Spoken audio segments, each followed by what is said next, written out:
राधे राधे गुरुजी जी। मैं जयपुर से आई हूँ। स्मृता शर्मा मेरा नाम है और मेरा प्रश्न ये है कि क्या सनातन धर्म के अनुसार बिना कन्यादान किए विवाह संपन्न है हो सकता है या नहीं? भाई कन्यादान की परंपरा है जी। कन्यादान नहीं होगा तो कैसे काम बनेगा? कन्यादान मैं कोई तो करे, गुरुजी दादी करे, दादा करे, मामा करे, मामी करे, बुआ करे, फूफा करे, कोई भी करे, पर करे ना वो नियम, वो प्रोसेस होता गुरुजी है। मैं ऐसे सोचती हूँ कि मैं अपनी बच्ची का विवाह तो करना चाहती हूँ पर कन्यादान नहीं, क्योंकि मैं इतनी वो नहीं, मैं अपने बच्चे को अपने प्राणों से प्यारा जो समझती हूँ उसका दान कैसे कर सकती हूँ? तो आपकी बहू है? नहीं। तो कन्यादान जब नहीं करेगी उसकी माँ, तो आपकी बहू कैसे बनेगी वो? तो मैं विवाह करना चाहती हूँ, विवाह करा के भेजना चाहती हूँ पर दान में नहीं देना चाहती। कोई वस्तु थोड़ी है मेरी बच्ची जो जिसको मैं दान में दे दूँ। तो जनक जी से ज्यादा होशियार आप हैं। जनक जी ने तो किया था कन्यादान, उनसे ज्यादा समझदार आप हैं। मतलब नहीं, अब नहीं, आप बताइए जनक जी ने फिर बेटी सीता का कन्यादान क्यों किया? मतलब वो आपके जैसे समझदार नहीं थे? अब मेरा मार्गदर्शन आप मतलब करें। कौशल्या के पिता कौशल नरेश समझदार नहीं थे जिन्होंने अपनी कौशल्या नाम की बेटी का दान दशरथ जी को कर दिया। राम की माँ कौशल्या का भी तो कन्यादान हुआ है। वो तो महान थे, मैं इतनी महान नहीं हूँ ना, मुझे अपने बच्चे का दान में नहीं दे सकती। आपके पिताजी कोई वस्तु नहीं है ना बच्ची। आपके पिताजी ने आपका कन्यादान किया कि नहीं? जी किया था। तो आपके पिताजी मूर्ख थे मतलब? अब उन्होंने किया, लेकिन मुझे ऐसा लगता है कि नहीं, तो क्या करना चाहिए? क्या विवाह संपन्न नहीं माना जाएगा अगर अपने लगने? देखो शास्त्र ऐसे नहीं है कि लग क्या रहा है लग क्या नहीं रहा। जो नियम है, जो शास्त्र, जो वेद कहते हैं वही धर्म है। यद्यपि शुद्धम वेद विरुद्धम ना करणीयम। वेद जो कहते हैं वही मानो, जो वेद कहते हैं वही मानो, जो वेद मना करते हैं वो मत करो। आप तो वेद विरुद्ध जा रही हो, सनातन विरुद्ध है ये। कन्यादान, आज जितनी बेटियां हैं ससुराल में जीवन गुजार रही हैं, तो क्या कन्यादान करके क्या कोई बुराई है? नहीं गुरुजी, केवल आपको बहू ऐसी मिले जो विवाह तो हो जाए आपके बेटे से, पर वो अपनी माँ से जुड़ी रहे, आपका घर बर्बाद हो जाएगा। नहीं गुरुजी, तो बेटे का कन्यादान क्यों नहीं होता? विवाह तो उसका भी होता है। आजकल के बेटों का कन्या पहले हो जाता है। लड़की माँ बाप छोड़ती है, उससे पहले शादी के 4 महीने बाद ही लड़का अपना बाप महतारी सब छोड़ देता है। वो कहते हैं लोग, कहते हैं कि बेटियां पराई होती हैं। बेटियां आजकल नहीं पराई होती, आजकल बेटियां अपने माँ बाप से कनेक्ट रहती हैं। विवाह के बाद लड़के पराये हो जाते हैं, जो माँ की तरफ देखते ही नहीं है। लेकिन वो धार्मिक संस्कार में उसमें तो नहीं आता ना। विवाह में ऐसे कन्यादान बेटी का ही किया जाता है, बेटे का नहीं। तो आप विवाह दोनों का। तो आप अपने बेटे का कर देना, क्या दिक्कत है? आप अपना बेटा दे देना अपने बेटी के माँ बाप को, ले जा हमारा बेटा तुम रखो, हमारी बेटी हम खुद रखेंगे। नहीं रखे, ऐसा करो, फिर आप नई परंपरा शुरू करो। आप अपना बेटा दान कर देना। है बेटा आपका? गुरुजी रखने की पहले बात कितने नहीं बेटे हैं आपके? एक बेटा एक बेटी। हाँ, तो आप अपना बेटा दान कर देना और बेटी दान मत करना। शुरू करो ना आप, फिर आपको देख के और करेंगे अड़ोसी पड़ोसी। नहीं, तर्क सम्मत जवाब जैसे आप तर्क दे तो रहे हैं कि आप शुरुआत करो ना। नहीं, आप अपना बेटा दान कर देना। जी कर दोगी? नहीं ना, मैं बेटा करना चाहती हूँ ना बेटी करना बस चाहती हूँ। बातें करना चाहती हो कि बेटा दान क्यों नहीं होता? कुछ करने की आई नहीं, मैं नहीं करूंगी। सिर्फ विवाह करना चाहती हूँ, बेटी विदा करना चाहती हूँ, लेकिन वो मेरी भी रहे और वहाँ की भी रहे। तो आजकल विदा, क्या आप अपनी माँ की नहीं हो? अभी ये बताओ। लेकिन दान वाली ये बताओ, आप अपनी माँ की हो के नहीं? जी हूँ। तो आपके माँ बाप ने आपका दान किया, लेकिन फिर भी पराया धन तो बोल देते हैं ना, पराया तो कर देते हैं ना। उस दान के ही कारण माँ बाप भी पराया मान लेते हैं। पराया कोई नहीं मानता। कोई बाप अपनी बेटी को कभी पराया नहीं मानता, कोई माँ अपनी बेटी को कभी पराया नहीं मानता। पराया केवल ये पराई बात, ये पराया शब्द गलत है जी। पराया शब्द को डिलीट कर दीजिए सब लोग अपनी डिक्शनरी से। बेटी कभी पराई नहीं होती।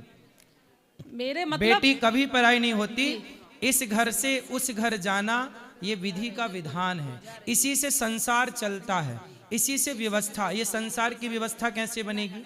यदि लड़की सदा मायके में रहेगी, कन्यादान नहीं होगा, तो वो मायके से ससुराल नहीं जाएगी, तो ससुराल कैसे आगे बढ़ेगा? संतान कैसे होगी? फिर व्यवस्थाएं कैसे बनेगी? नहीं, विदा करने के लिए बेटी ससुराल भेजेंगे, लेकिन पहले उसका एक घर था, अब 2 घर है, ऐसे। अच्छा ये बताओ, बेटा पुत्र धन होता है कि नहीं? पुत्र धन? हाँ, होता है कि नहीं? धन तो नहीं, पुत्र है, लेकिन धन कैसे हो जाएगा? धन हाँ, तो, धन को मेरी तो किसी माँ, को भी दे सकते हैं। इसलिए आपके अभी समझ नहीं है। जी। शास्त्र कहते हैं गौधन गजधन, जैसे गौधन होता है, गाय है मतलब धन है, जमीन है मतलब धन है, सोना को धन बोला जाता है, जमीन को धन बोला जाता है, ऐसे पुत्र भी धन है, पुत्री भी धन है। शास्त्र कहते हैं बेटा बेटी क्या है? माँ बाप का धन क्या है? बताओ, माँ बाप का धन क्या है? अरे जमीन जायदाद तो कोई बड़ा धन नहीं है, माँ बाप का सबसे बड़ा धन ही संतान है। बेटा बेटी धन होता है? बेटा बेटी क्या होता है? मेरे बच्चे हैं, लेकिन धन तो नहीं मान सकते। आपके समझ नहीं है तो हम उसका तो हम पढ़ा नहीं सकते ना आपको।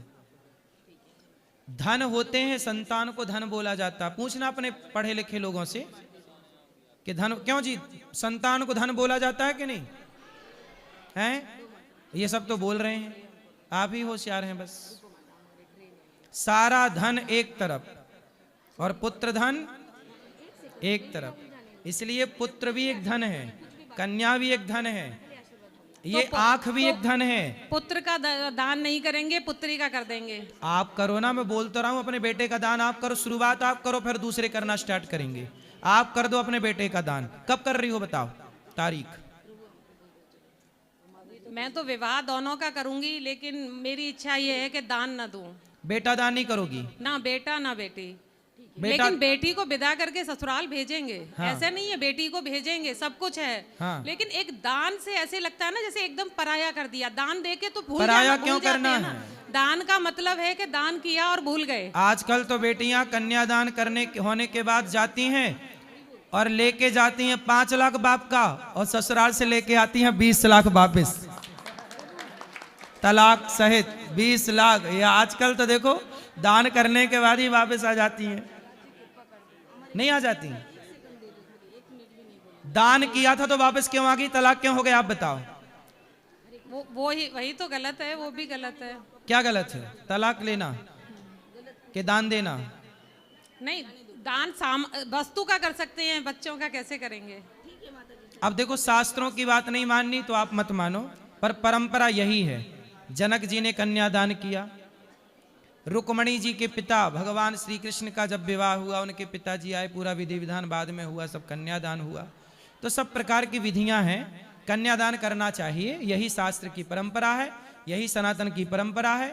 आपको नहीं करना, आपके अपनी मनमाना आचरण करना है तो आजकल मनमाना, शादी के पहले लड़का लड़की लिव-इन में रह रहे हैं, तो ये मनमाना है कि नहीं? तो आजकल तो मनमाना, आजकल बेटा अपने माँ बाप को घर से निकाल दे रहे हैं, मनमाना है कि नहीं?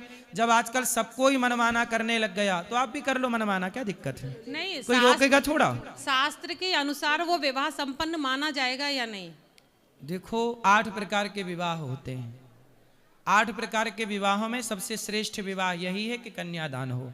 बाकी सब विवाह इस विवाह से श्रेष्ठ नहीं है। बाकी सब विवाह हैं, माने जाएंगे जी, परंतु कन्यादान का विवाह जो परंपरा है, क्यों से तोड़ना चाहती हो परंपराओं को? बिगड़ना क्या है भाई? कन्यादान करो, उसके बाद भी आपका बेटी से, माँ से आना जाना रहे, प्यार मोहब्बत रहे, दुख सुख में एक दूसरे के काम आओ। माँ बाप को जरूरत पड़े तो बेटी सपोर्ट करे, बेटी को जरूरत पड़े तो माँ बाप सपोर्ट करे, सब कुछ रहे। एक अच्छी बेटी बनाओ, एक अच्छा संस्कार दो। ये नहीं कि हम शास्त्रों की बात नहीं मानेंगे। इसी चक्कर में आज के लड़के गीता नहीं पढ़ते, रामायण नहीं पढ़ते, बोले शास्त्र हम मानते नहीं। जब आप लोग ऐसी बात करोगे, सनातन धर्म में मुसलमान कभी नहीं कहता कि मैं कुरान नहीं पढ़ूंगा, कुरान के अनुसार नहीं चलूंगा। बस सनातनी बस कहता है मैं धर्म के अनुसार नहीं चलूंगा, वेद पुराणों के अनुसार। जब आप नहीं चलोगे तो आपकी संतान क्या चलेगी? नहीं, चलने के लिए चलना चाहते हैं, इसीलिए आपसे पूछ रहे हैं कि ऐसा मतलब है, हो सकता है या नहीं हो सकता। अपनी बेटी को योग्य संस्कार दीजिए और जो प्रोसेस है वो पूरा कीजिए। इसके बाद भी आपका प्रेम बना रहे। माँ और बेटी का ज्यादा प्रेम भी अच्छा नहीं होता, ज्यादा प्रेम के कारण ही तलाक हो रहे हैं। ये बात आप सहमत हो इस बात से कि नहीं? जी जी। तो फिर काहे तुम बेटी का घर बिगाड़ने पे तुली हो? नहीं बिगाड़ना नहीं, वो अलग चीज हो गई, वो बिगाड़ना नहीं चाह रही। चलो ठीक है, ठीक है गुरुजी, मतलब मैंने समझ लिया कि शास्त्र के अनुसार कन्यादान जरूरी है। जरूरी है। ठीक है। और बेटी और माँ का जितनी दूरी रहे विवाह के बाद वो भी उतना जरूरी बेटी है। के लिए सही है। कल आपकी बहू आएगी और आपकी बहू यदि आपको टाइम देगी जी तो आप बहुत अच्छी बहू मानोगे, जी। और आपकी बहू आपके पास बैठ के अपनी माँ से बात करती रहेगी तो आप कहोगे भाई मेरी बहू अच्छी नहीं है। नहीं, माँ से भी कर सकती है। करे बात, हाँ। दिन भर करती रहे? नहीं दिन भर तो आप ही बताओ, दिन भर तो क्या करेंगे। फिर करते हैं लोग। हाँ। आजकल आप नहीं सुन रहे समाज में कि बेटी और माँ इतना कनेक्ट है कि घर टूट रहा है कोई फर्क नहीं पड़ रहा है? क्या आप नहीं देख रहे हैं समाज में? जी जब देख रहे हैं तो उसे देखिए जी। और सुधार करिए, जी और बेटी और माँ का प्रेम बना रहे। पर इतना भी ना, देखो महाभारत में एक कथा है कि एक गाय बछड़े को चाट रही थी। गाय जी। बछड़े को चाट रही और इतना चाटा कि बछड़े को खून आ गया। अर्जुन जागे, अर्जुन ने कहा कन्हैया मैंने आज एक सपना देखा है। क्या सपना? बोले गाय अपने बछड़े को इतना चाट रही थी, इतना चाट रही थी कि बच्चा चिल्ला रहा था और उसके खून गिर रहा था, उसके सारे बाल झड़ गए और मांस निकल आया, लाल हो गया, खून बह गया। तब भगवान मुस्कुरा के बोले अर्जुन ये कलयुग में होने वाली घटना का आपको सपना आ गया। क्या घटना है प्रभु?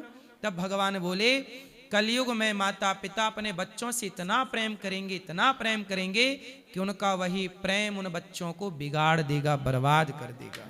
जय हो राधे। अति सर्वत्र वर्जित। आपने एक गीत सुना होगा, एक गीत सुना होगा, चाहे बेटा कितना प्यारा हो उसे सिर पे बिठाना ना चाहिए, चाहे बेटी कितनी सुंदर हो उसे घर घर घुमाना ना चाहिए।